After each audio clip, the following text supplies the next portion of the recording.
Hi guys, before you get into the next amazing conversation with another amazing guest, I just wanted to tell you I have now moved over to Substack. So it's the Never Settle Podcast.substack.com. The reason I've done that is because of the increase in censorship I am finding on YouTube, and I'm worried that maybe one day they're going to deplatform me. So please head over to Substack and subscribe. I'm very new into it. It's growing. There will be a lot more content on there going forwards and hope to see you over there. Well, hello, lovely listeners. Welcome, viewers. Today, I have a brand new guest on this show. His name is Charles Fernandez. Charles has developed an amazing app called Willoughby Genius.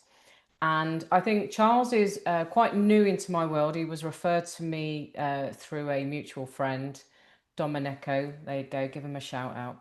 And yeah, and Charles is obviously doing a lot to help people, empower people in terms of education, being able to empower themselves to help against whatever situation they might find themselves in. So I want to welcome you, Charles. I know you've had a busy, full-on day today. You've been on other podcasts, so I appreciate your time. It's great for you to be here with us. No problem at all. Thank you. Thank you for inviting me. Yeah, no, not at all. So, Charles, I'd like to know a bit more about you. As I say, you're quite new into my world. So, what's your backstory? I'm guessing like a lot of us, 2020 changed life for you. But were you sort of a normie? Did you, what's your backstory in terms of how you got to doing what you're doing today? Right. Mine actually predates COVID 2020, etc., etc. Right. I've pretty much been a bit of a rebel ever since I can remember. Started off, my story starts from a very young age. My grandmother was a teacher, and she gave my brother a children's encyclopedia for a birthday present one year. And although my brother didn't read it, I enjoyed it because obviously there was lots of nice pictures of fish and stuff like that I'd never seen before as a child. But that was probably the only real book that I read through and started studying and finding out all the information. Um, Unfortunately, I've been one of those children where I don't suffer fools gladly, and if something is wrong, I call it out, Mm. which made me very popular in school when they were telling me things like, the pyramids were built for tombs for the pharaohs, and I would come back with, okay, well, if there's over 1,000 pyramids in the world and only 100 in Egypt, what are the others? Holiday tombs. And I would like get thrown out of class and stuff. So my curiosity started because I realized things didn't really add up from an early age. And I've always been a bit of an oddball from that sort of point. And then basically, as time went on, I've just gotten sort of worse and worse of things like that and just started to learn more things, question more things. And when things don't add up, start I don't sort of just accept it. I try to find out why they don't add up and what have I how does this work? Why would someone say something like that? So I did a lot of research on things like, World War Two. Lots of stories there which were supposedly happened but didn't. Lots of other things which happened that were never reported about on all sides. And things like that really sort of got me interested in things like that. And obviously, I studied things like JFK and all the other bits and pieces as you do, because they sort of like present something to you which doesn't make sense. So you start looking at it, and you start sort of pushing it on from there. But I mean, from obviously 9/11 and things like that, immediately after obviously it was a tragic loss of life anyway. But as soon as you see things like that, you start saying, well, how does a plane with a wingspan of 38 meters and tail height of 12 and a half meters fit through a gap 5 meters by 5 meters, leaving the windows intact on either side? It just doesn't make sense. It's a good point. That's a good point, actually, because And, yeah. things like that, doesn't make sense to me. Um, airplane engines that, were found in the street after they supposedly hit the towers, that didn't even belong on that plane. The 19 terrorists who were supposed to have been perished in that, 11 of them were phoning in after the incident saying it wasn't us. I'm still alive, but that doesn't get told. And of course, going through later incidences, I won't name it because of YouTube, etc., but with the initials. But obviously, when you have things like that, a lot of it is a case of, yeah, that doesn't make any sense to me either. And it's um, if something sounds weird, you start looking into it. A lot of the stories it don't hold up at all, and it's quite insulting, really, because it seems that the powers that be just really think that we're all really, really stupid, Yeah. and a lot of people aren't. They just they just can't understand why um, these things are happening to us. Yeah. Um, so basically, I have always been on that sort of track, and for many, many years, years back, I was still living in London because I live in Lincolnshire now. Have done for nearly 10 years. But going back, some time back in London, we would be meeting in pubs and stuff like that, and sitting, even in the winter months, sitting in the beer garden outside, having chats because we didn't want other people to listen to us because All what we right. were saying, I think it's probably rings true with a lot of people. And then obviously Facebook and stuff like that started coming around. But then again, once again, we didn't want to say too much on there because you started getting banned and stuff like that. So a lot of it was sort of hushed up, and a few people sort of stuck together in little cliques, as it were, and we were able to pass on information from one to another. Yeah. Then about a few years ago, I came across, you probably heard of Hornsey Wood. Yeah. Carl from Hornsey Wood, yeah.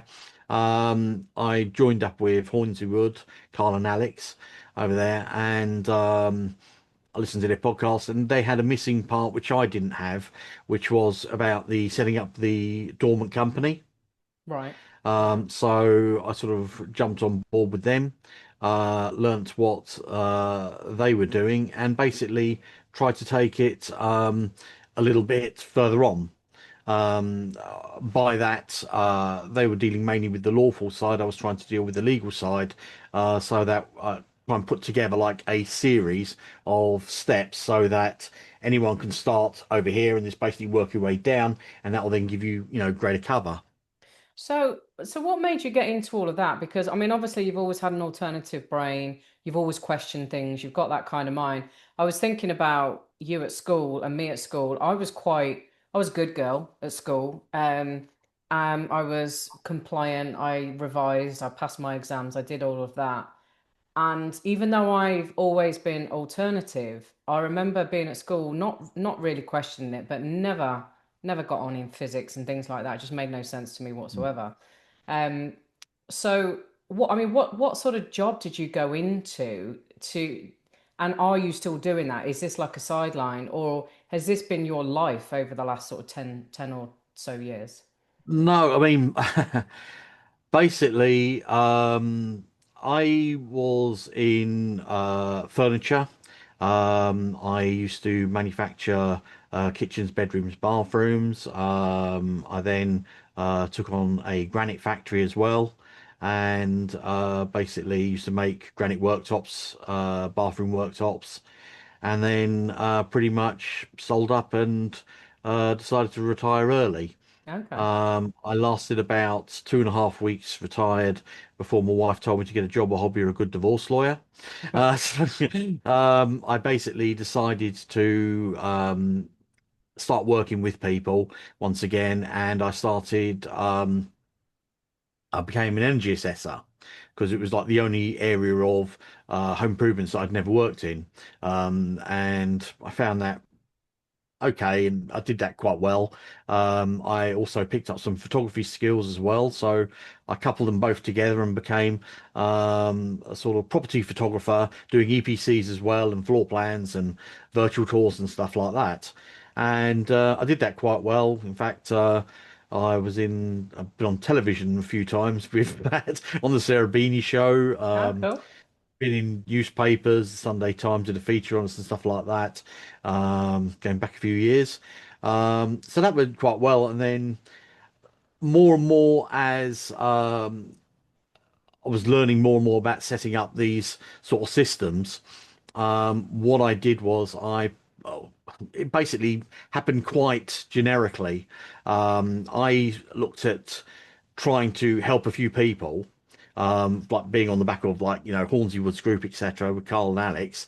And a lot of people sort of kind of gravitated to me because I had information that they didn't have and they wanted help with it. And before I knew it happened, we had a WhatsApp group. Um, it was basically not that I wanted to start a WhatsApp group, it just happened. I was on WhatsApp and people came to me on WhatsApp before I knew it happened, right? There was 40 people in our group. And then like 2 days later, there was like 80 people in our group. And we ran that for a few weeks and then it became a little bit ridiculous because there was no real structure to it. And to me, maybe I know I'm what is known as I've got a touch of the ADHD and, all these sorts of things. Things have to be done in a certain way, in a certain system so that it makes sense. And anything which do not fall into that category, to me is very painful because it cannot process it. So what I did was You would hate my desk, Charles. You would hate it. no, no, I'm not saying I'm complete and tidy and etc. like that. I'm just about from the system point of view when I'm trying to help others. I Yeah. mean, my desk is a disaster. I won't even show you it. I won't show the. No. This is tidied up, by the way. Basically, what I found was if I'm trying to help people, I've always been a big proponent of the right tool for the right job. So, in order to try and make things easy for other people to understand, you have to try and break things down in a certain way so that they can get their teeth into it, understand it, then move on to the next level, etc. So, what I did was I set up a Discord group. That way we could have certain pages for like first of all we'd have like a general chat page, then we'd have like claiming your name, so setting up your own company. Then underneath that we'll do the trademarks, then we'll do the EDP, which is enrolled deed poll, giving yourself a lawful name. Then how to get the car into your ownership, because with your normal V5 logbook you're just the keeper, but how to actually stipulate it so that you actually prove that you own the car and separate the keeper from the owner. Then we went on to how to do the AP1 forms so that you actually get your correct name on the deeds so that people can't put charges on your property for any reason whatsoever without you knowing about it and without you authorizing it.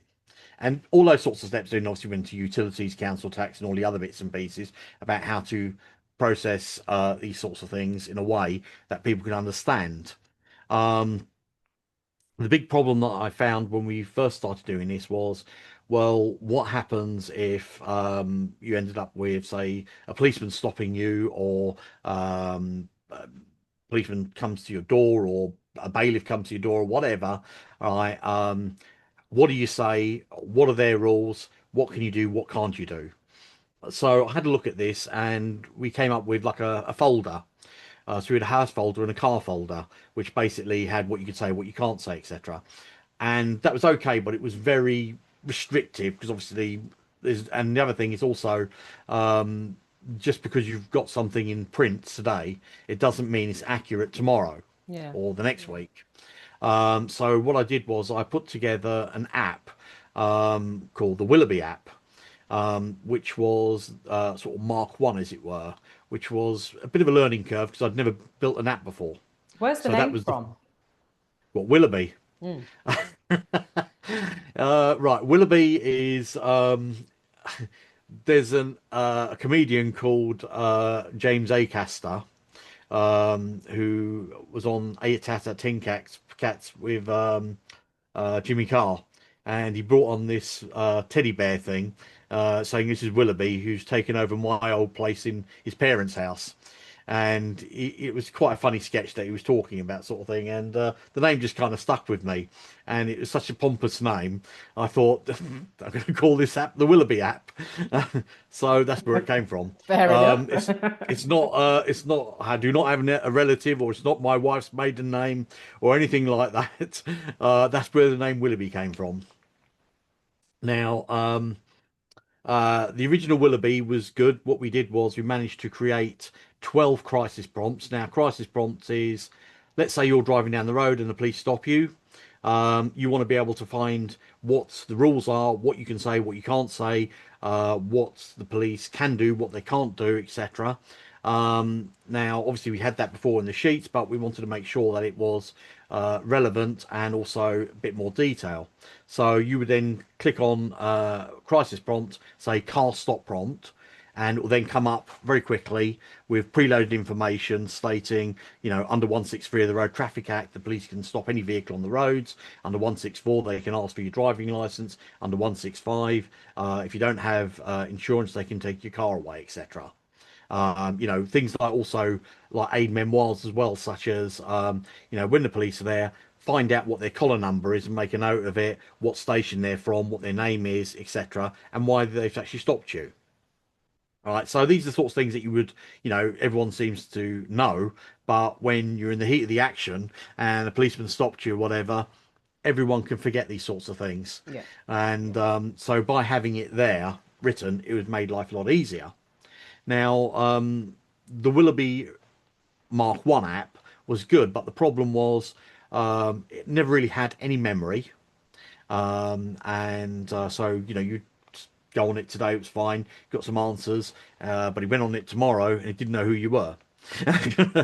And what the other things that it could do is also it could verify if you had a bailiff there or certified enforcement officer. You can check whether or not their certification is current and whether they actually are who they say they are, because of the verification protocol that had within it, which meant it went straight to the government website to check their name to see whether or not it is true. But also the other things that it could do is you could ask it basic questions and it could give you some sort of limited answers. And that's what the original app was. Then what we said was we needed to try and make it a bit more intelligent. Now, to make it more intelligent, we said, okay, what do we want it to do? So we started writing a list. I say we, it was me. And the list got longer and longer. So then I thought, hang on a second, this is going to take forever to develop. Why don't we just split it into three groups?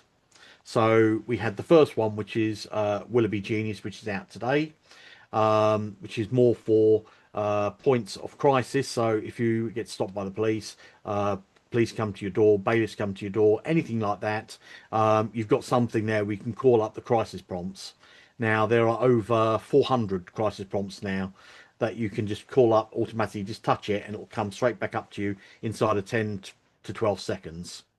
If you want more information about what's been delivered to you, you can ask it a question, and depending on how many questions, how complicated the question is, it will take a minute or so to come back. But you're not normally in a crisis point at that situation. So so It let me has, ask so let me ask you then in real time, um, a bailiff's at the door. yeah, I've got my phone, I've got the app up. yeah. And he reckons he's owed 600 quid from a ULEZ charge from Birmingham City. And this has probably been going on 18 months. I'm recalling a real live example here in my head. Would you like me to tell you my real life example of a ULEZ charge with Cedar, which happened about 6, 7 weeks ago? Go for it. Right. Basically, through the Discord system, which is basically the group that we set up, there are a series of steps that everyone goes through. Now, one of the steps is setting up a company. So you're actually pulling yourself out of the United Kingdom Limited and into England Can I, first. yeah, so let me just ask you about this because I saw something somewhere, you know what, we're all in millions of groups now, aren't we? And Yeah. we're there and everywhere. But somebody said, made a like a sarky comment about these people that have created a dormant company with their name to take Hmm. control of the legal fiction, if you like. And Yeah. And because of the digital ID that's coming through and all the measures that are coming through, stronger measures that are coming through for limited companies, how is that affecting things? It's not really. No? It's not really at all. In fact, the idea of well, there's two sides to the digital ID. The first is the companies bit, and the second bit is the bit which Keir Starmer's talking about at the moment, which is to do with the banking. Now, we can't talk about the Keir Starmer bit because there's nothing to talk about because nothing's been done. Right. What I can talk about is which is in action at the moment, which is the 18th of November. If you've just set up a company, you need to do your verification digitally before the 18th of November. If you've had your company for a year or so and you've already done the confirmation statement, you've got until your next confirmation statement. So I did my confirmation statement in March this year. My next confirmation statement is in March 26. Now that's when I need to do the digital ID thing. Right. But what they've done is they've actually created, they're allowing you to create another entity. So you've actually got another entity because when you start your company, you've made it into your own name. So Charles Fernandez becomes Charles Fernandez Limited. Now, when they have set the reason why your name is in all caps on your driving license, etc., is because all caps names are normally companies. Yeah. Yeah. So what they're doing is they've made you into an implied company from your original birth. Now, then going into by creating your own company, what you've done is you've taken the implied company and turned it into an express company, which supersedes the implied one. Now, what that means is that the Companies House rule says there's going to be one company with a name. So if you've called Nettle and Never Settle podcast, right, and then I set up a company called Never Settle Podcast Limited, right, mine takes priority over yours because mine's an officially limited company, sort of thing. Right. So by making your name an express name, you've actually pulled it out. But the thing is, as it's a name, if you answer to it, then you are also it. Yeah. So in other words, if I answer to Charles Fernandez, then I can say yes, I am Charles Fernandez. But I've also got the trademarks on my name, Charles Fernandez, both in its written and spoken form. So if I get stopped by the police and the police want to see my driving license, I'll turn around and say to them, under the Road Traffic Act 163, you have the right to stop any vehicle on the road and demand to see their, under 164, their driving license and date of birth, if that's what you wish. However, please be aware that I am a registered company, right? And as a company, a limited company, I've also trademarked my name in both its written and spoken form. I'll happily contract with you and do business because that's what you're trying to do with me. But please bear in mind that as these are trademarked names, I charge £500 every time you write my name down and £100 every time you say my name down. Now, I also charge £650 per hour, payable in 15-minute segments. But the first 15 minutes you get free, which is like browsing time, for you to go and have a word with your sergeant or your inspector to see whether or not he's going to authorise you to contract with me. I'll quite happily sit here with my keys out of the ignition, right? I'm not going anywhere, right? You have a chat with your thing, and once you get permission, come back and talk with me, right? And I'll quite happily supply you with anything you'd like, right? Unfortunately, when you go through this process of doing things like splitting your details, so you've got your keeper and your owner for your car separately, that's visible to the MPR, which means the police don't really come and stop you anyway. Oh, really? Okay. They're not interested. Okay, let's talk about the ULEZ thing. Yeah, yeah. Right. So basically, I had a ULEZ charge. And I treated it with the contempt that it deserved. Now, basically, when you have split the details between the company as the keeper and a person as the owner, that opens wonderful doorways for all sorts of things for us. Now, basically, we had someone from Cedar who decided to come and try and clamp my car. And I turned around to him and said, "You can't do that." And he said, "Well, I'm doing it. I've done it." And I looked over at the car and I saw my car on my drive and it was there with a clamp on it. So I said to him, "Okay, well, that's great. Well, you've got a limited amount of time before you become a chargeable event because consultation at home, I'll charge 650 on the road, but £800 at home. Now you've got 15 minutes before I start charging you, right? Now that will mean, first of all, £800 per hour plus £1,000 charge for clamping my vehicle and £250 per hour for every hour that my car is incapacitated." And he said, "Well, you can't do that." I said, "Yes, I can." I said, "What powers have you got to clamp my vehicle?" And he then said, "Well, I've got a warrant of control." I said, "Brilliant. Okay. So show me the warrant of control." Okay. So the warrant of control is under what name? Okay. Because my car is registered under my company name. He said, "Well, it's under the company name. And according to the DVLA, this car belongs to the company." I said, "No, DVLA have recorded it as the keeper." And that just means whoever is the keeper, if you look at your logbook, you'll see there on the red section on the very front page in white text, "This is not proof of ownership." Yeah. Right? It's only there to prove who is responsible for the taxing and insuring and the MOT, etc. of the car. So,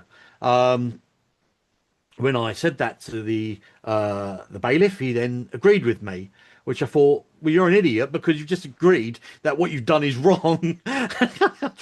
But I never understood that with him anyway. So I said to him, "What you haven't checked is who is the owner." Now, the owner is not the company. Now, under paragraph 10 of Schedule 12 of the Tribunal Courts and Enforcement Act, you are unable to take control of goods which do not belong to the debtor. Now, the debtor is the company. The owner of the vehicle is not the company. The owner is someone else. Now, I will then prove to you now that the car is owned by a separate entity, which means that you can either hang around for a little bit longer and I can charge you, or you can unclamp it and walk away because basically you can't do anything.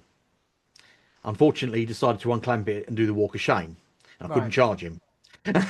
But basically, that's what happened. 2 weeks later, his mate turned up, Right. and his mate stood on the door and he goes to me, "We're here about the debt." And I said, "Well, your mate was here 2 weeks ago and he left empty-handed and so will you." And he said, "Well, what do you mean by that?" I said, "Well, you can't do anything, right? You are completely powerless, right? You've been gelded, right? You are completely powerless. You cannot do anything." And he says, "What do you mean I can't do anything?" I said, "Well, basically, I went through Schedule 12 again. You cannot take control of goods which do not belong to the debtor. The car is not belonging to the debtor. Therefore, you can't do anything. You cannot tow it. You cannot clamp it. And the company is dormant. So the company has no assets. What are you going to do?" I said, "You might as well just go." And he said to me, "Are you aware of what what the consequences are?" I said, "Yeah." And he goes, "No, are you really aware of what the consequences are?" So I said to him, "Yeah, of course I am. You're going to try and put a CCJ on a dormant company. Good luck with that." And the guy was so deflated and did the walk of shame once again off the driveway. And the reason for how this works is it's very simple. If the company is the debtor, right, and you own the vehicle, right, or someone else owns the vehicle, right, they cannot tow it, they cannot clamp it because they cannot take control of the goods. Now, another benefit of this is when you signed for your driving license, you agreed to abide by the Road Traffic Act as part and parcel of you signing for it. Now, by you getting your company to become the keeper of the car, right? The company isn't didn't sign for the road didn't sign to be abide by the Road Traffic Act because that's got a driving license. So when they send a 172 section 172 form to you to identify, right, and or they will give you a fine of £1,000 and 6 penalty points. How are they going to do that? Number one, the company didn't sign for a driving license, which means they didn't agree to abide by the Road Traffic Act, which means they can't be fined. Number two, how are they going to put 6 points in a on a driving license which doesn't exist? Well, okay, so I've got two questions. There was probably more. Okay, There's probably more, but bear with me. So I'm just trying to get my head around it. go for it. Okay, so what does it actually say on the logbook? On the logbook, on the logbook, it says that this is what do you mean? What under the name? Yeah, who's the registered keeper of the logbook? Okay, registered keeper is my company, so it's Charles Fernandez Limited And that at my Charles address. Fernandez Limited is the dormant company that you've registered, that you've taken Correct. control of. Yes. Okay, so it actually says Charles Fernandez Limited on your logbook. Yeah. And does it say that on your insurance? No. On the insurance is done separately. The insurance you do as your normal insurance, as if so if it's you having do it under you, I'll do it under my name, etc. Now, when you do it through compare the market. You can't use confused.com or Money Supermarket. Always go with the meerkats. There's a reason, because towards the end of the sections where you fill the details in, they ask you the question: is the registered keeper also the owner? Now, it's normally ticked yes. Now, what you do is you click no, and then what happens is it will say, who is the registered keeper? Is it an individual or a company? So you click on company and it'll say, what's the company name? So you type in the company name, then it will say, who is the owner? Is it an individual or company? So if you put individual, it will say, is it you? Because you're the one who's done it, the insurance, right? So I just click yes, right, and it's done, right? But it still means you still carry on with the same no claims bonus and all the other things that you've got, right? So that doesn't change. You're not taking company insurance. You're just stating that it's normal, regular insurance. The only difference is the keeper is someone and the owner is someone else. That's all the difference is, right? Everything else is still exactly the same as normal. Okay, Now, so what then? you've got valid insurance. Yeah, Your car is registered to a limited company.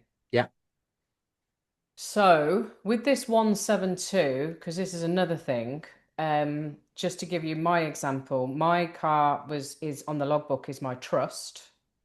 okay, This is what I did.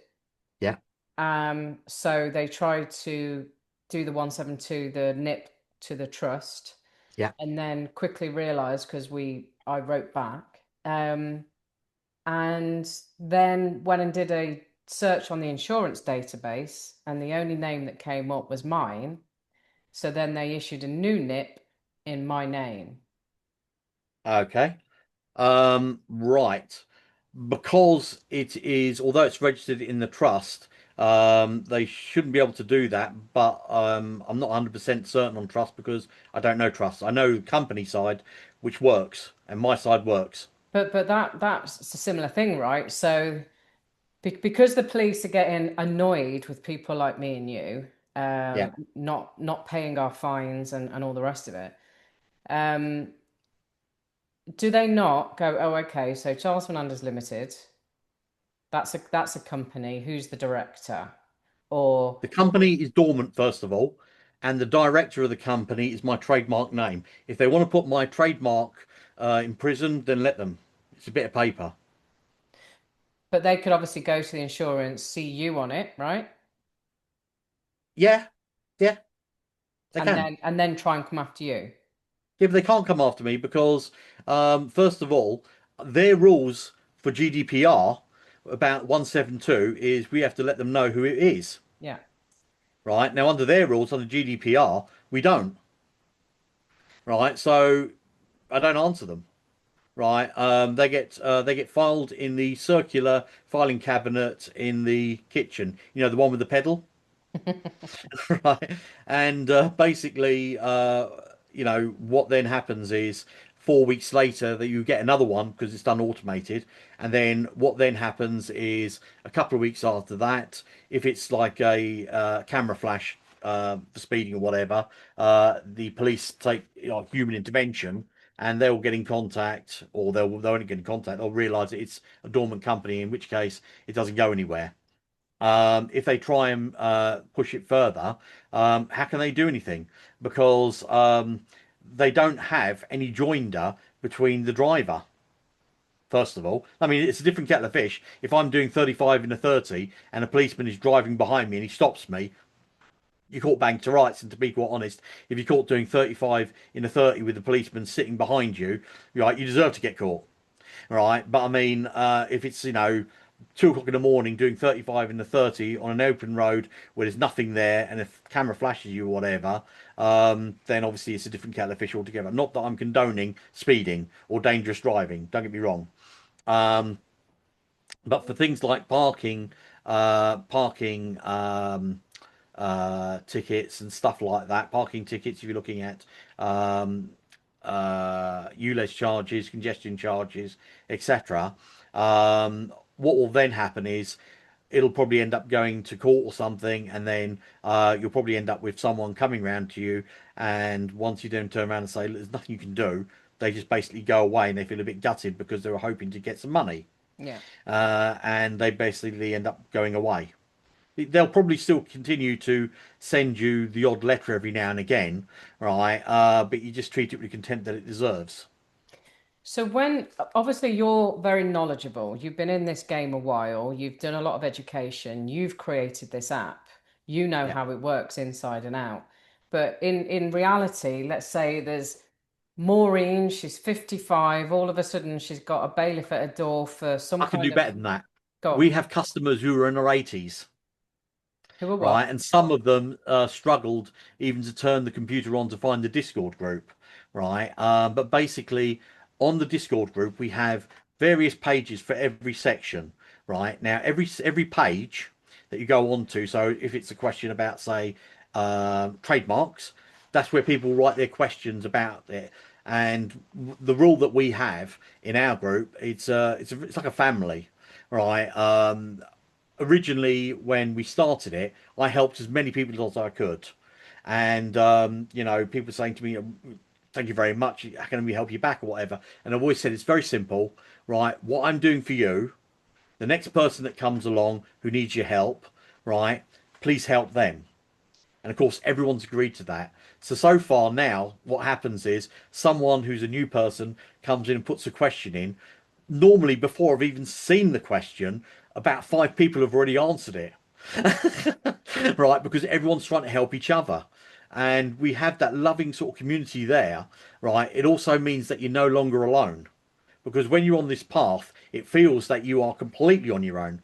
But the difference is, we started this Discord group in March, and when we did, there was only a few of us that started it, and today we've got nearly 600 people, right? And if you've got a problem, you go on there and you say your problem, and you've got 500 odd people that are on your side immediately, trying to help you, trying to give you solutions, right, and trying to give you backup. But the thing is, when it comes to the how to use the app, it's very simple because the app does 3 things. The app is a three-headed dog. 2 of the dogs' heads are Rottweilers. So let's say, for argument's sake, a policeman stops you, a bailiff stops you, or someone is trying to do Can, something. can you share it on your screen at all? Just so, Uh, can I share? Sharing's not turned on. hang on a minute. It should be now. Just thought it'd be Okay, useful for the hang audience to on, two see what seconds. you're talking about. Right. Okay, let me zoom here. Okay, here is. Okay.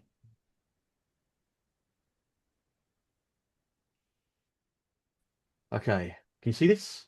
Right. So Yep. this is right. So basically, what would happen is, let's sign out of here so that you can see this from the beginning. Basically, what would happen is you'd come to the website, which is Well, Willoughby actually, all I Genius. can see is WhatsApp at the moment. Oh, hang on. Sorry. Uh, Wrong screen. Hang on. Right. I'll just cut this bit out because it shows that I couldn't honor your booking yesterday.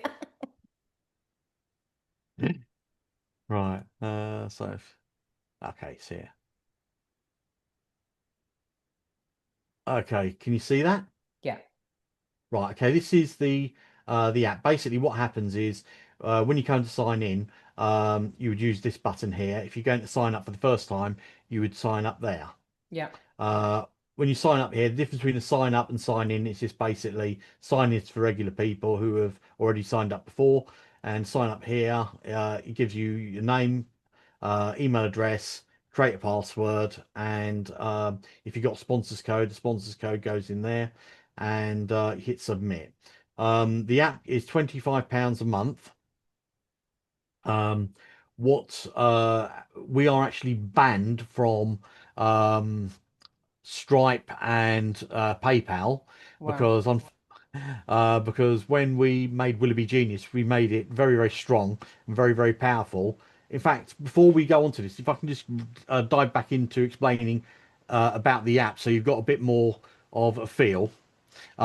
Basically, when we created the original app, it was okay, it was powerful, etc., but it didn't have any memories or anything like that. When we created Willoughby Genius, we made it stronger. Yeah. Um, what it has is 750,000 legal entries, right, which covers legislation, it covers immigration, HMRC, land registry, NHS, pretty much every government department. On top of that, the brain behind it um, is heavily weighted on your side. You see, ChatGPT and Yeah. Claude will turn around and say to you, "Here are your options." With Willoughby Genius, it doesn't say here's your options. It says to you, here's how to win. Yeah. Because it's heavily weighted on your side. It'll not only give you the legal answers, but it'll also give you the loopholes and any angles. Now, when Stripe found that out by going through the app, etc., we turned up to be like the Antichrist to them, right? So what they did was they banned us immediately, pulled us down, and put us on the forbidden list, Wow. forbidden business list. And then PayPal did the same, which is the reason why we can't put it on the App Store or Google Play or anything like that, because the payment processes won't let us. Wow. Right? Because that in itself is when I knew that I developed something that works, right? But basically, what it says is it has 750,000 legal entries, right? And on top of that, it's always being updated as well. Now, on top of that, if you ask it any question, anything to do with it's a legal app, so obviously you need to ask it legal questions, right, or anything to do with legal. No point asking it what the football scores are, right? But if you ask it the legal questions, even if it's not within there, it can go and find it and come back to the answer because it goes out there because obviously it's just an AI. Now, the other benefit of this is it has memory. Now, the first one, which is Willoughby Genius, right, is a crisis one. So if you're in trouble, like you've been stopped by the police or something, you're in a crisis point, you would hit crisis point and you'd go to the prompt, and it will then give you what you can do, what you can't do, etc. So that would be the first Rottweiler head. The second Rottweiler head is if, say, for argument's sake, it is a bailiff or someone, and they are looking to try and abuse your rights and trying to overstep their perceived authority, you can invoice them, right? Which is the second head because you can do that directly from the app. And the third head is the first two heads are Rottweilers. The third head is a Labrador, right? Which is used for teaching. We did have originally three heads that were all Rottweilers, but we found that the teaching side was a little bit too aggressive, and we needed it to be more patient because everyone's got different Hmm. learning abilities and learning speeds. Yeah. So by using something like a Labrador, it just made life a lot easier and more simpler. Hence the reason why some of the our older members, some of them in the 80s, right, they're able to just key it in. And if they're no good at typing, they can just hit the mic button and say it in, and Willoughby will convert their speech to text, put the answer over, and then send it back there. Sorry, put the question in and get the answers back. Now, it also has an integrated memory because when you sign in, it takes three pieces of information. The first is your name. The second is your membership number. The third is your jurisdiction. Now, the first bit obviously knows so it can communicate who you are. The second thing is obviously the membership number, so that it knows which folders to put your questions into and your answers into, because you've got all your information together stashed in a box, which is encrypted and it's overseas as well. So there's no fears of security issues. Now, what then happens is, um, let's say you ask it. A good example is this. Let's say, for argument's sake, you're going through a divorce. So you go into Willoughby Genius and you say to it, "Hi Willoughby, I'm unfortunately going through a divorce.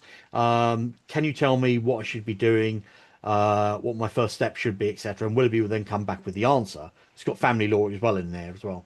Willoughby then will then come back with your answers. Now, 2 weeks later, let's say you've decided you want to try something else, or um, you've got issues with your partner and trying to deal with it. When you start talking about this, it knows that you've gone through a divorce, so it can tie into your previous questions, and it's got a continuous memory of what your stories are, and what sort of the traffic is. Now, this is Willoughby Genius. The next one, which is it's not available yet, we're still building it. It's in its final throes. That is called Professor Willoughby. Now, Professor Willoughby is it's a form, analytical data for analysing forms and stuff like that. So let's say, for argument's sake, when that's ready, you got a letter from your partner's solicitor. You can then upload that form or take a picture of it, and it will go into there. And basically, what happens is all the text is stripped from that document, and it's then run through 6 dictionaries. So Black's Law, Jowett's, Osborne, Halsbury, Oxford Quick Reference, and Bouvier's. Right now, you'll then get 6 independent definitions, all going through the same time, of what each dictionary thinks that's on that document. Then you have a summary brain behind it, which Have you got all of the Black's laws? Isn't there about 12 of them or something? no, you want Black's Laws 4, Right, okay. because what they've done is when you go as you go later, what they do is they've left stuff out. Yeah. Right? So you don't want that because the older laws are the more obscure ones, Okay. right? And as I said, there are literally millions of entries in. I mean, to give you an idea, there's I think it was 120,000 just from Jowett's in English only, right? Just that on its own, right? Now, the purpose of this is, I suppose the third thing is obviously your jurisdiction, because this is available for, depending what jurisdiction you're in, it will give you the relevant laws for it. So England laws are different to Scotland laws. For argument's sake, if you're in England and the police stops you, and you say to it, do I need to give him my name or any ID? Well, unless this is Section 50, right, you don't have to ID to the police. But in Scotland, if they stop you, you do. So if he knows that you're in Scotland, right, then it will give you the Scottish equivalent, and in which case you do. And of course, in America, you've then got the Fourth Amendment, which means you're securing your papers, etc., which means you don't have to ID at all. Right, so it depends on where your jurisdiction is. But once you send that information through, so it goes through the dictionaries, right? It'll come back with a summary, and then you can ask it questions on what the paper is. Now, obviously, if it's something that say your solicitor handed you, or your partner's solicitor handed you, right, a form, right, and you want to see what it says and what it means exactly. Once it works out that it's to do with your divorce, Willoughby Genius's memory is here. Professor Willoughby's memory is here, and it's constant as well. But Professor Willoughby can not only read its own memories, but also read from Willoughby Genius. So it can work out that you've going through a divorce from that, and then picture it together. Now, the third part, which will be available probably in the first quarter of 2026, which is Willoughby Esquire, which is basically a barrister which sits in your pocket. Now, what that will do is it will give you strategy, it will give you case law examples and all sorts of things. So if you are going to court, the Willoughby Squire one is the one which will then give you and your legal team, right, different avenues, right, on how you can proceed because it knows all of the laws, it's got all the case, etc. So is Right? it, so has that got access to? Because I mean, I've been in court myself, and when you're trying to find relevant case law, obviously we know that chat and some others are not providing it, but a lot of it is locked down, and you have to have a heavy subscription, an expensive subscription to the legal law database to get access to it. So has it got access to everything? We have the yes is the answer, short answer. We have the well, Willoughby Genius is the largest consumer legal database in the world, right? By some distance, right? The only things which there are a couple which are bigger, but they are literally only for they're hundreds of pounds each month that you need to pay into it, and they're normally only taken by legal companies to help them with their stuff, the research and stuff. But Willoughby will find you all of that, no problems at all. Wow. And in a second, I'll show you how to do that. Now, basically, when you're going to court, obviously you're going to need some form of legal team anyway. But the thing is, if you've got your defence there, the prosecution, the judge, they're all batting for the same team. Yeah. So how do you know that you're getting the greatest, you know, uh, cover and help that you're meant to be? Well, the answer is you don't. That's the reason by having, because they all swore an oath to the bar, not to you. Whereas all the Willoughby units, Willoughby Genius, Willoughby Squire, and Professor Willoughby, the only allegiance it has is to the user, no one else.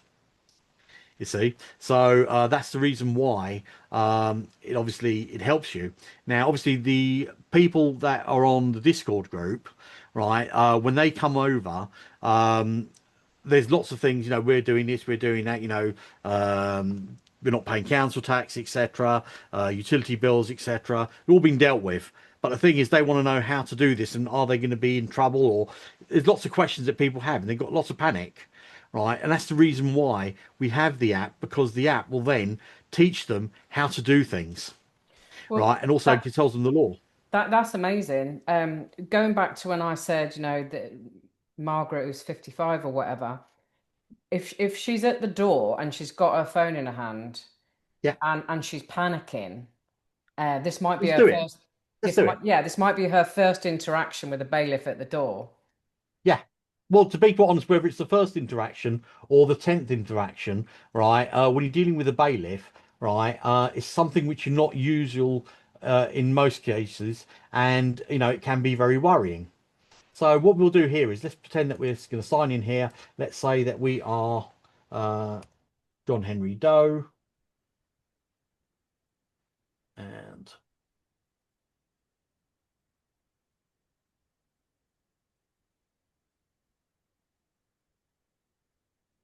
oops, sorry. Let's try it again. Okay, so basically, what we've done is we've signed in. Now this is the main console.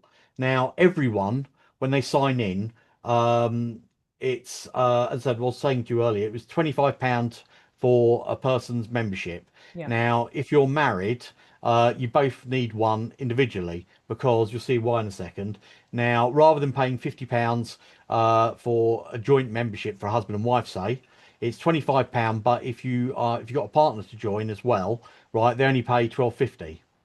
So it's 37.50. Now, if you've got a family of four, because you may have a couple of grown-up kids or whatever, you pay £50 for the entire family. Okay. Now, when you come onto the main console, the first thing you do is you would go into the status questionnaire where you put your details in, your email address, phone number, etc., etc., and also bank details here. Now, it's not that I want to know what your bank details are. This is only for when you're invoicing. Now, what I'd recommend that you do is if you're going to put bank details down, set up a new account, right, that has £1 in it, because if you're going to be sending off an invoice to a debt collector or something, we don't know what their motives are, and they can only do damage with £1 in an account. Okay. Yeah. Now, obviously, when you're setting this up, if you haven't got it set up in the early days, just put 1234567 8 as your bank account number and 12345 6 as the sort code. Based, by the way, so one other thing I forgot to mention is when you sign up, it's £25 a month. The first payment you do is a direct transfer, and then after that, you set up a standing order for every 28 days. Because we're not with Stripe and PayPal, we don't have the facilities to do things in a normal way that you would have with a normal app.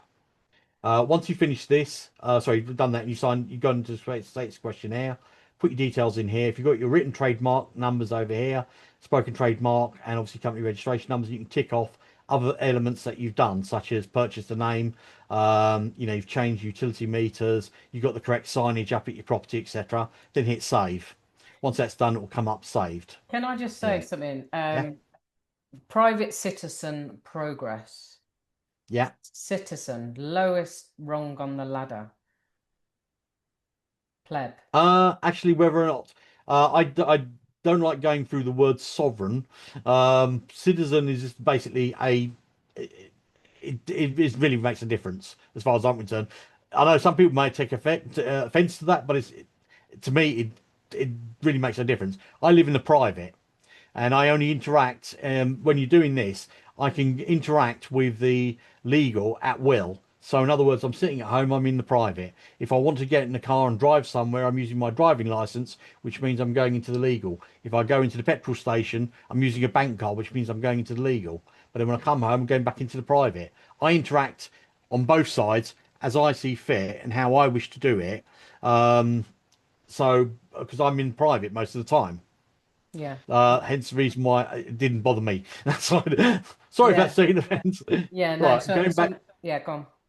Sorry, going back to this, you then got the tariff questionnaire. So as I mentioned to you about, I charge £100 for every time someone says my name, or £500 every time I speak it. This is John Henry Doe's one, right? And it's also telling you which country you're in and which laws you're using. Now, depending on what country you are in, this works in, and we got customers in all different countries as well. This works in England, Wales, because that's the same laws, Scotland, Ireland, North and South, uh, America, Canada, New Zealand, and Australia. Okay. And there's more countries that are going to be added as time goes by. We went for the English speaking ones first. Yeah. Although I do have one customer who's rather strange because she's a South African lady who lives in Austria, and she's at the moment going through a tort law case in America, and she likes the answers given to her in German because Nice. and Willoughby manages to do all of that. But she's a lovely lady, and I've got to admit, with some of the things that she's been doing, it's been challenging, and I've been surprised how well everything held up. But that's the dashboard. Now, when it comes to the dashboard, you can go and see the crisis prompts straight away, or you can go to the invoicing, and that's basically what you put down on your tariff for the things are all related here. So if, say, for argument's sake, a policeman said your name, say twice, you can put spoken name, put that to twice, then add service, and let's say they wrote your name down once, written name over there, and let's say you've spent an hour with them beside the road, right? One of those there, and it's automatically adding it all up. And then what you can then do is just hit the save, and it'll save it as a PDF, and you can just basically email it straight out to the police. It's already documented with your details here, so it can be sent straight out with your bank details here as well for payment. Which is all you got to do is add the client's name and the address. So Metropolitan Police, blah blah, blah, and what their address for the station is. It's as simple as that. Yeah. Going back to the dashboard, let's say for instance that you got a debt collector. If you let's say for instance that you got a situation where the bailiff came to your door, is what you said. And Yeah. by the way, this is with England, but for other jurisdictions, they got all the other details here. Okay. Now, you've got a bailiff that comes to the door. The first thing you will know is, are they a bailiff or a debt collector? If Yeah. they're a debt collector, they have no power at all. right? Because if I sent you round to number 26, right, to collect some money, that makes you a debt collector. It doesn't mean you have any specific powers. Now, if they're certified debt collectors, right, so you always need to say to them, are you a certified bailiff? Yeah. Now, whether they are or they're not, they'll always say yes. Now, this is where you catch them out and lie, because if they are not certified, you can prosecute them for impersonating a court official. Okay. So what you do is you go to open here and you find out what their name is. So let's say, for example, take this one here was a debt collector in the name of Mark John Roberts. Hit that, and it will tell you when his was granted his license, which court granted his license, and which employer he's with. And this is the government's site, so you can actually verify whether a bailiff is a correct bailiff. Yeah. Okay, so that's the first thing you would do. The second thing you would do is you would go back to you can either go to the chat page here. Now, the other way of getting you can get to the crisis prompts by clicking on any of the prompts from here, and or you can go through the chat and they're down here as well. So if we're in England and Wales, click there. Now, all of the areas are um, done via alphabetical. So consumer and finance, family, foundation, health and medical, government, general legal rights, housing, vehicles, etc. But the first three are the important ones. First one is emergency prompts. So obviously, if you've got a bailiff at the door, you want to be able to know that you can hit that straight away and is there. Or you get stopped by the police when you're walking down the street, that stop and search prompt. Or in a car, car stop prompt. Then you've got the nuclear prompts, which are pretty much once you unleash this on someone, there's no coming back. They cannot answer them, Okay. right? And the third one is obviously police and criminal. But these are the three that are obviously the quick ones that you need to get to. So let's say we're a situation with Gladys, and you've got the Gladys is a 55-year-old lady, and she's got a bailiff at her door. All Yeah. you then do is go over to here. You can either enter, go into chat and enter by writing in here bailiff entry prompt, or you can click on the microphone and say it. But the easiest way is just to come here and click on the button, and it will find it automatically. Now, what it's doing is it's taking into account your details that you put in Yeah. on the search prompt, etc. And that's taken, if you look at it, 50354, and it took 10 seconds. And presumably it's pulling in any memories that it's got that might be relevant for a No, bailiff. no, this No? is no, that's no, this is basically solely for the prompt because a prompt you need pretty quickly. Yeah. Okay. So once again, it knows because I've sent over here. My name is John Henry Doe. This is my membership number, and I'm in England and Wales, so it knows where I'm here. So when it's giving me the reply, it's written out to me, and it's got my membership number, etc. And it's because it's taken into account what it's got in its database about me. So bailiff entry prompt, right? Now, first thing that you need to know is where's it getting its powers and powers and stuff like that from. Basically, the legal foundation is from the Tribunal Courts and Enforcement Act 2007 and Taking Control of Goods Act 2013, which are the ones which deal with debt collectors and bailiffs. So basically, it's telling you that under Taking Control of Goods Act 2013, they must provide 7 days notice of enforcement. So if the first time they've turned up, they haven't sent you any letters or anything like that, they have to go away and come back 7 days later. Okay. Right. Second thing is they cannot force entry, right, unless it's a commercial premises. Yeah. Right. So if it's a home, they can't do that. It can only be peaceful. They have to show enforcement agent ID. Right. They cannot take control of basic goods, etc.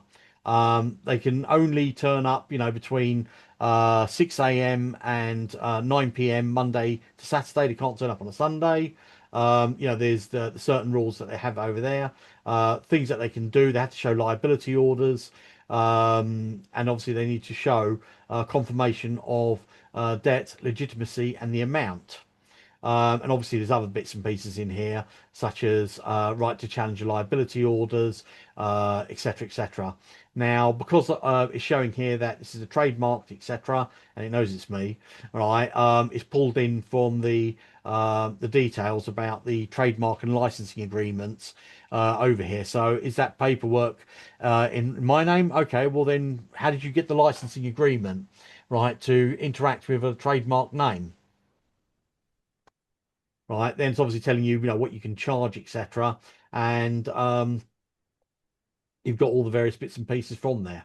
Now, that's a quick one to give you a quick answer of what you can do, what you can't do, what you can say, etc. Let's say, for argument's sake, you're in a car and they stopped you. Once again, just putting it through there. It'll come back in about 10 seconds or so. Now, when this comes back, it's going to show you about the more, things like 163 Road Traffic Act, 164, what that's required, 165. If someone, so, saying to you, am I under arrest? Am I being detained? Am I free to leave? What's your details? And all this sort of stuff here. What are the specific reasons why you stopped me? You can mention that, under your trademark licensing, etc. If you want to pursue any further, it's obviously going to cost, etc. And you've got all your regulations under here as well. And also tells you what the legal foundation is as well. Now, of course, other things from here is, if they're saying that, under whatever rulings, etc., here's the case law, which proves the relevant things. Because with everything we try and give case law wherever possible to prove that it's not just what an AI is saying, but this is actual law. Yeah. Right, so we try and pepper in as much case law as possible. So I mean, there's the other things in here as well, like Section 26, which is obviously a decent one. If police are acting outside their authority, council tax is another one which is quite popular because everyone likes paying council tax. Well, if Mm. you go on to this, it'll actually tell you, what they have to do and how the roles are reversed. It's down to them to prove the various bits and pieces. But I mean, council tax is a very easy one to deal with. Quite simply, you just wait until they go through the Mickey Mouse court. This one took 13 seconds, right? Because obviously there's a lot more in it. But basically, you go through the Mickey Mouse court and don't do anything until it's been handed to a debt collector. And then once it goes to the debt collector, you just say to them, "Have you got a written liability order from the court?" As you haven't, because they haven't, then you need to cease and desist, or we'll proceed for harassment against you. Right, and then it ends there until next year.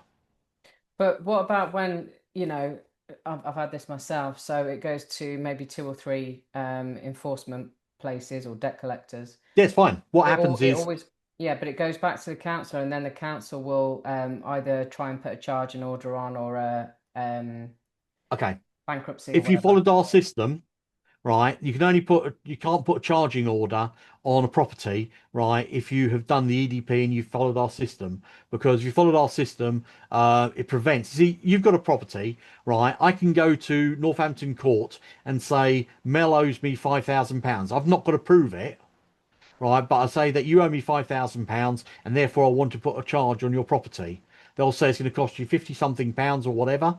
I pay the money, it gets put on in a couple of weeks. Unless you've got an RX1 form in place, which states that as soon as one comes, an order gets put on your property, you get notified, right? You can't do anything about it because it is a unilateral agreement or contract, which means only one party needs to sign, which is me, not a bilateral where it needs two. Now, if you've done I'll give you another example. In fact, let's just come out here for 2 seconds. Um, an example is I had an issue with not Thames Water, Anglian Water. Now, they because I've changed I've done my EDP, enrolled deed poll. It means that my name is written on my deeds now, because we managed to get the land registry to acknowledge the EDP name, which means that it's then, because it's written upper and lowercase, it can't be an implied name, which means that when we do that, we are officially being accepted as an individual, not a company. Now, if Thames Water, Anglian Water, whatever court decides to try and put a charge on, they are a company. Now, companies can only do business with companies. Yeah. Companies cannot do business with individuals. Only individuals can do business with individuals unless you authorize it. So, what then happened is the land registry sent me a letter saying Anglian Water would like to put a charge on your property. Would you like to accept it? And so naturally I said no. Oh. And what I did was I went into Willoughby and asked Willoughby a question stating if I go into, how do I reply to the land registry stating that I do not want to have this charge put on my property? And what Willoughby came back with was a draft, right? So all I had to do is copy and paste it and job done. Basically, the draft basically said under the this, that, and the other rulings of the land registry, right? All details that are entered onto the database needs to be accurate, including charges. Now, because the charge is in my all caps implied name, and my on the proprietary registry is in upper and lowercase because my EDP name, it doesn't match. So therefore, they cannot apply it without my permission. And so by stating that, they couldn't apply the charge. Now, by all means, they can go back to the court and say, can they redo it in upper and lowercase? But they can't do that because they only can deal with the implied names. Hence the reason why they couldn't put a charge on me. What does EDP stand for? Enrolled deed poll. Enrolled It depot. it gives you your only lawful name that you've had, because your name now was not a name that your parents named you that, and basically it was then given to the government on your birth certificate. Yeah. Right? And since then, you've not had any control over it, and you've not been able to control the use of it. Whereas now, with what we've done, I now own the company, which means that supersedes the implied name. I have the trademarks on it, which I can restrict the use of it. And if all else fails, I can always pull out my EDP and say, well, that's not me, this is me, because I've got two identities, right? Because I have my EDP name and I have my implied name. Now, I know you're probably wondering, how can you have two identities? Well, it's the same as this.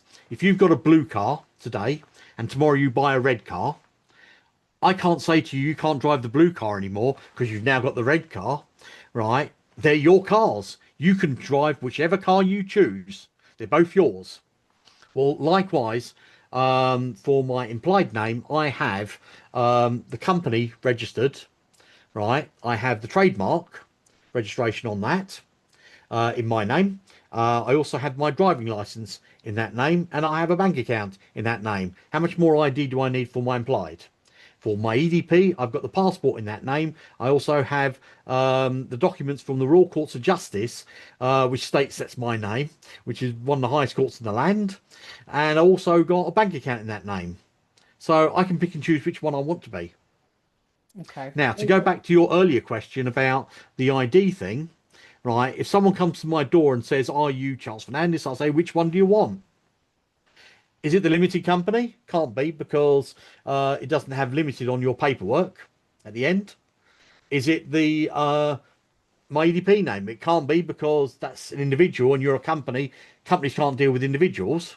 Therefore, it must be one of the trademarks, which is in all uppercase or upper and lowercase. In which case, if it's one of those, have you arranged a licensing agreement to deal with it? If you haven't agreed a licensing agreement, you need to go away and come back after you have. Now, when you do the verification process, which is doing it with the company's house, they've now created a fifth one, because you've now got a government verified one as well. So basically what you're doing is you're creating pandemonium on your doorstep when someone says, are you so-and-so, so-and-so? And you then turn around and say, yeah, but which one do you want? I've got five. Who are you looking for? The onus is now down to them to decide and to prove which one they're looking for. Okay. So obviously it's worked for you. You, like I said, you've got the And knowledge, it's worked for the rest of the group. and it's working for the rest of the group. So I think for people that are watching that are maybe new to this or not new to it but haven't really dipped their toe too far in, it's definitely worth joining the Discord group, I would imagine, as Definitely. that's a good way to get some education straight away. Yeah, And obviously if they're ready to jump in for the app, go for the app. It's completely. interesting listening to you because like there are so many different ways, if you like, that people are coming at the issues that we face today as a normal spiritual being on this planet. And Sure. you're going for the legal and private, so you're dipping in and out when you want. Some people have got an issue with that. They're like, well, no, you're either one or the other. You can't be half pregnant or whatever. You know, if you're going to be in the private, you need to be in the private, you know, because what Sure. that is contradicting things. And then you've Of got course. the lawful only, you know, where, you know, something I recently did, which was declaring myself the living soul in a court, which worked to a point, but there's still a lot more to go with that because we know what the system is like. Sure. But when it comes to the court side, Yeah. right, I mean, yes, there are many different ways. In our group, I've even got a chap, Brian, who is dealing with trusts. So if you want to go down the trust road, the equity road, right, there's a champion there that's built his own site to do with trusts, and he's got all the information with regards to trust. So if you want to create a trust, by all means do it. Right. You know, we don't stop anyone doing anything, right? And I won't talk too much about trust because I'm not that versed in it in comparison to Brian, for argument's sake.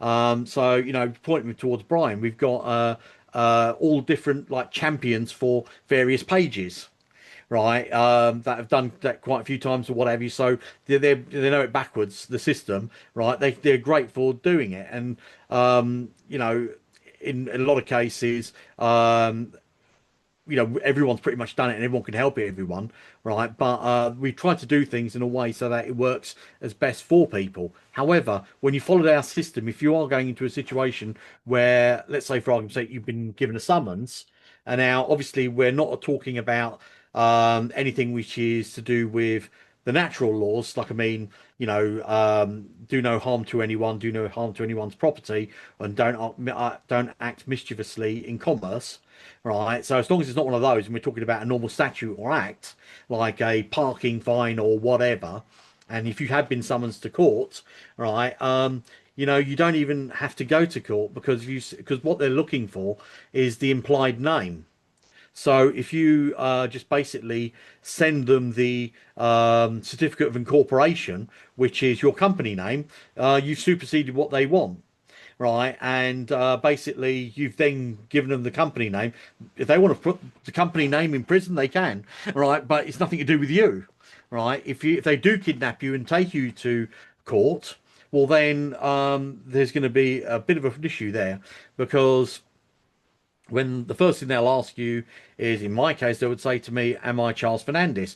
And I'll turn around and say, no, I'm not. I'm the legal owner, which makes me the beneficiary and the executor. Here is my certificate of incorporation. Here is my certificate from the trademark, right, proving that I own the name outright. And I've got these are the two highest bits of paper for my name. Now, as I'm the beneficiary and I'm also the executor, I'm going to nominate the judge to be the trustee because there's only three roles in a trust law, right? And therefore, I'm going to ask the trustee, which is the judge, to dismiss the case because there is no prosecution. Because if I'm the beneficiary and the executor, the prosecution has no standing.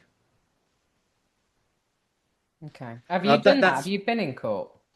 no, No. never needed to. Never needed to. But I know someone. Well, I don't know someone. Basically, you're familiar with Carl and Hornseywood, etc.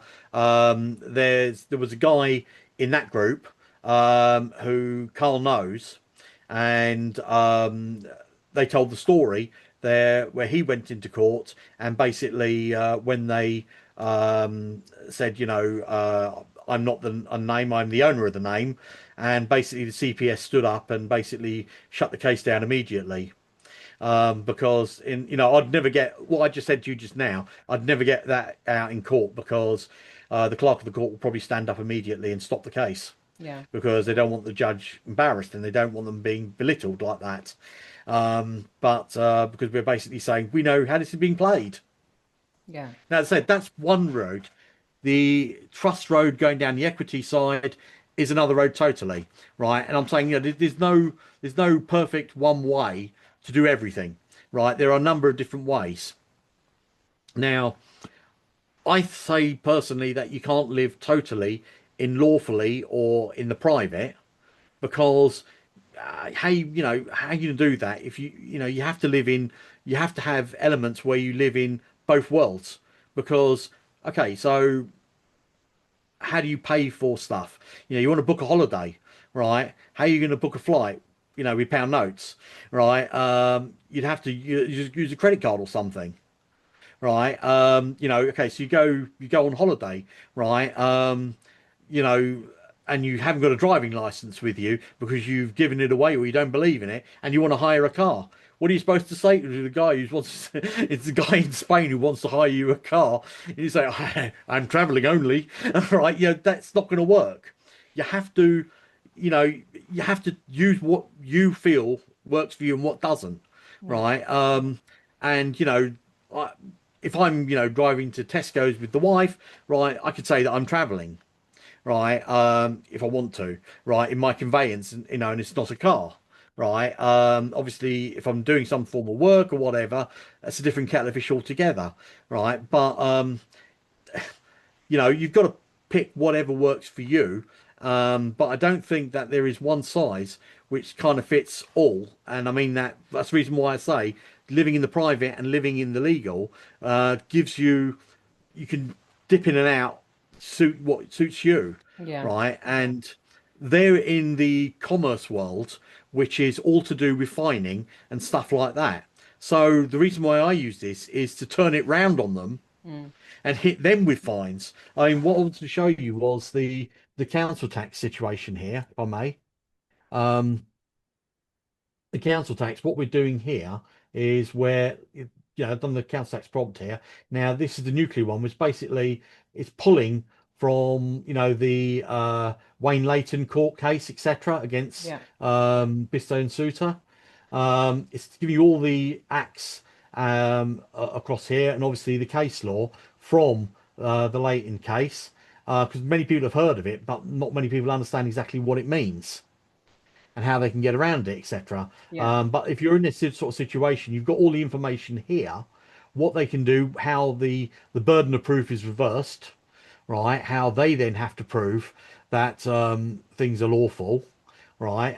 Because that was brought up in case and is now case law against it. A lot of people don't know this, right? And how they've got certain time scales and stuff like that they have to do things by, and here are all the rules of the courts and obviously the police, etc., that they have to abide by, and if they fail to it, you can actually prosecute them, right? And we've got this here so that you can find it. Now this is on a standard search like this where you just looking at for a prompt, it's within sort of 10-15 seconds maximum normally, right? If you're asking a question, right, it can take a few minutes. Now the way that I show, in fact, can you see this, I the can see. workflow? Yeah. Yeah. Okay, basically this is the workflow of the engine. Basically, when you come in, you put your question through here. It comes through here, and it's going through the questionnaires and the templates for the prompts, and it then fires back the answer to you. When you're asking it a question, what you're doing is you're putting a question in, and it's then coming through here, and it's then going through the 750,000 legal entries here before it gives you the questions then set up and then sent back to you. And the Willoughby response unit here is the one which is heavily on your side. Now, what we teach people to do is rather than putting in like a page and a half of text Mm. and then at the end put a question in, all of that information is coming through here and being fed through the 750,000 legal entries, which much of it is not relevant. So what we do is we try and teach people to use the ingest situation, which is, let's say clear chat here. What you do is you actually put in a question. So what you do is you put in something like a reference key. So let's say, for argument's sake, you were stopped in I don't know, Thetford High Street, and outside KFC, whilst driving your car. So you'd put my stop in Thetford High Street, comma, data ingest, colon, which is full stop, dot, full stop, and then put down as much text and information and background information about that stop. Right, so it's got all that information. Then what you do is you then put the question to it with regards to my Thetford car stop in Thetford High Road or whatever. Right, can I prosecute the policeman who did something, or what are my chance of getting off this, or what's the procedure, or whatever the question is that you've got. Because then what it's doing is when you put the ingest in, it comes over here and it goes into this road here, which ingest all the information. Now, last week I put in like 9 pages of text and it ingested it in 10 seconds. Wow. Then, when I gave it the question, it comes down here, it comes to the question section, it then goes to the ingest context. So basically, the information I've given it with that reference key, it'll look through that, find out what's relevant to the question, get that with the question, then it puts it into the legal question here, and then it fires it over to here to get the answer. And then when it comes to this side here is giving you the answer that is straight out the books. But then when it comes to here, it then gives you the opportunity to for it to be on your side. Yeah. You see. Now, as I mentioned, one other thing I wanted to say to you briefly, when it comes to putting in things like that, it'll also give you the loopholes when you're asking questions, and when you got your prompts and stuff like that. It'll tell you what the loopholes are, because quite often the police and the councils and stuff like that don't always follow the rules. Yeah. So what it does is it tries to give you as best as possible structure, so that you've got a decent founding on what to say and where to say things from, and it's a point of strength. But as I said, I mean, you can also, as it's there to give you training as well, and education, which is the third head, right? So if you're ever curious about something, all you need to do is just fire it over the question.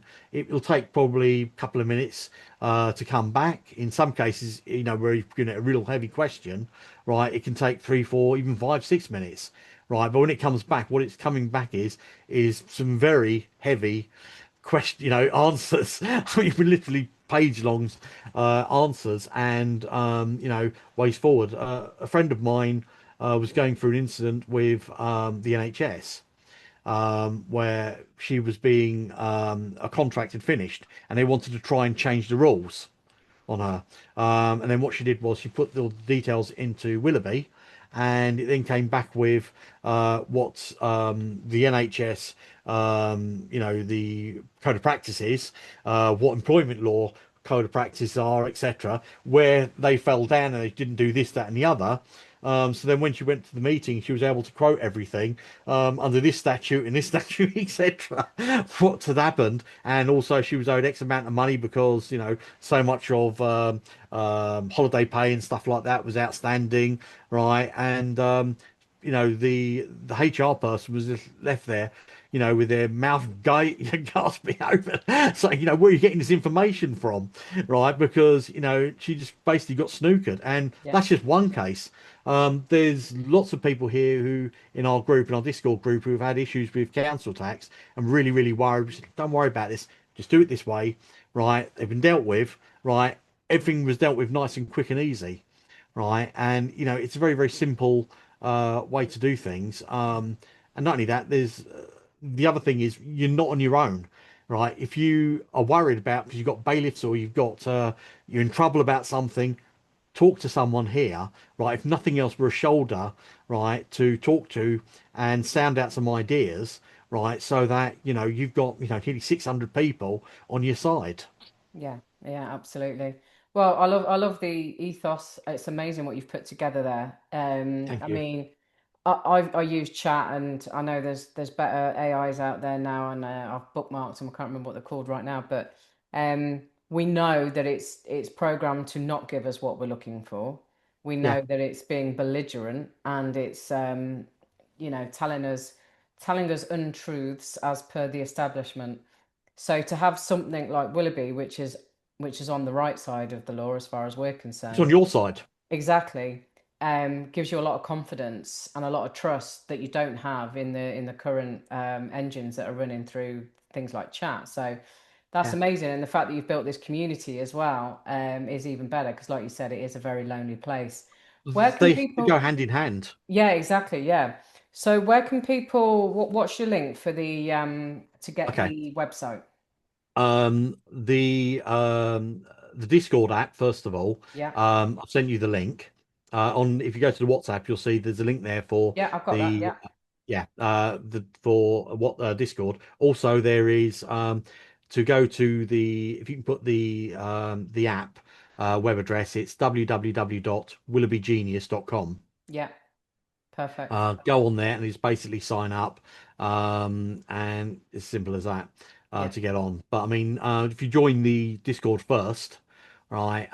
Discord's free, but as I said, it runs hand in hand. So you probably find that probably 95% of people who are on Discord are in the app anyway, Yeah. right? And in fact, we've actually got more members in Willoughby than there are in Discord because because obviously you've got people overseas and stuff like that as well. Okay, cool. I'll obviously put the link for the Discord in the Thank you. description below, so not a problem on that one.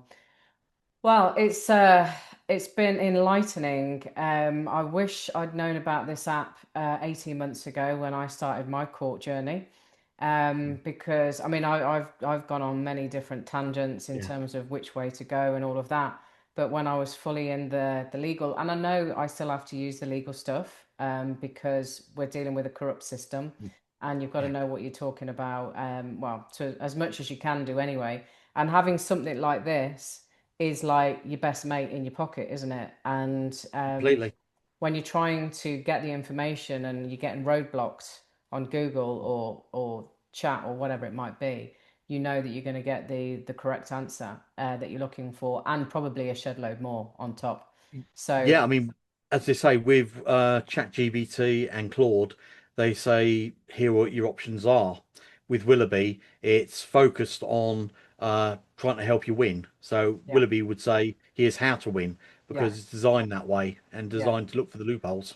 perfect. Well, it's been enlightening. It's been educational. I know that the audience are gonna love this. I reckon you might get a few more people signing up, Charles. Thank you. Um, so thank you so much for your time and No problem. obviously giving us this information and putting your time and energy into creating something that, let's be honest, the world bloody needs. So thank you very much. No problem. Our Discord group, we have meetings, Zoom meetings every Wednesday at 7 o'clock, and they're supposed to run for a couple of hours, but quite often they are sort of 3 and 4 hours long. I I think can the record imagine. is 4 hours 50 minutes. Oh, Jesus. But the thing is, if people have got questions, right, they need answering, that's what we're here Yeah, to try and help and support each other. But yeah, so we have regular meetups like that, and sometimes we have other meetings about different subjects. I mean, today's meeting is all to do with how to deal with fear in your mind. So today I'll be going through the limbic system in your brain. all right. Well, thanks again, Charles. It's been a pleasure meeting you, and we are grateful for everything you're doing. Thank you very much, and you.